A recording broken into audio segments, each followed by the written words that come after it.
ድንግል ማርያም በቅዱሳዊ ስዕሎችና በአይከኖች ላይ ለምን ብዙ ጊዜ በሰማያዊ ቀለም ትሳላለች? ድንግል ማርያም በቅዱሳዊ ስዕሎችና በአይከኖች ላይ በሰማያዊ ቀለም ብዙ ጊዜ የምትታየው ከታሪካዊ፣ ከስነ መለኮታዊና ከቀለም ቁሳቁስ ጋር በተያያዙ ምክንያቶች ነው። ሰማያዊ ቀለምም የማርያምን ሰማያዊ ባህሪ እንደ የሰማይ ንግስት ያላትን ክብርና ንጽህናዋን ይወክላል። የእመቤታችን የቅድስት ድንግል ማርያም ስዕል በሰማያዊ የሚሳልበት ዋና ዋና ምክንያቶች አንደኛ ሰማይና መለኮታዊነትን ስለሚወክል ነው። ይህ ማለት ሰማያዊ ቀለም ሰማይን፣ የሰማይ መንግስትንና ወሰን የሌለውን መንፈሳዊ ዓለም ይወክላል። ስለዚህ ማርያምን ከመለኮታዊ ዓለም ጋር ያላትን ቅርብ ግንኙነት ለማሳየት ይረዳል ማለት ነው። ሁለተኛ ሰማያዊ ቀለም መሳሉ የኪዳኑ ታቦትን ይወክላል። በብሉይ ኪዳን የኪዳኑ ታቦት በሰማያዊ ጨርቅ እንዲሸፈን መመሪያ ተሰጥቶ ነበር። በክርስቲያናዊ ትርጓሜም ማርያም በማኅፀኗ ኢየሱስን ስለተሸከመች አዲሱ የኪዳኑ ታቦት ተብላ ትታሰባለች። ሶስተኛ ምክንያት የንግስትነት ሁኔታ።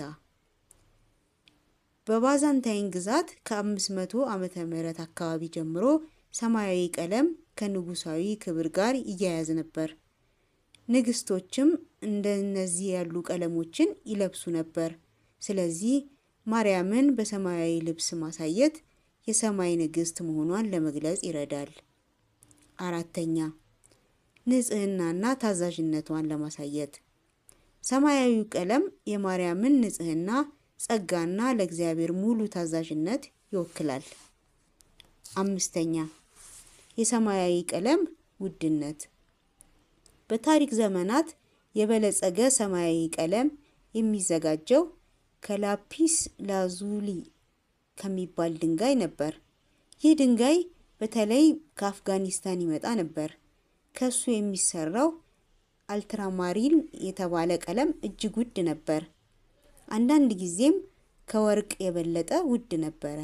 ስለዚህ ሰዓሊዎችና ስዕሎቹን የሚያዙ ሰዎች ይህን ውድ ቀለም ለማርያም በመጠቀም ለእርሷ ያላቸውን ከፍተኛ ክብር በስዕል ያሳዩ ነበር።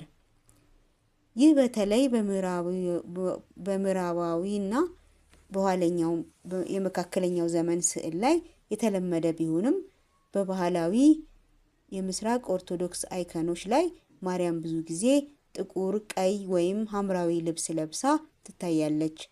እነዚህ ቀለሞች የንጉሳዊ ክብርን ይወክላሉ። ሰማያዊ ደግሞ እንደ ተጨማሪ ቀለም ወይም በራስ መሸፈኛዋ ላይ ሊታይ ይችላል።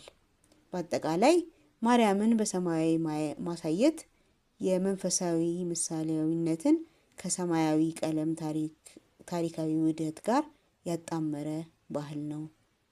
አሁንም ክብርና ምስጋና ለእመቤታችን ለድንግል ማርያም ይገባል። አሜን።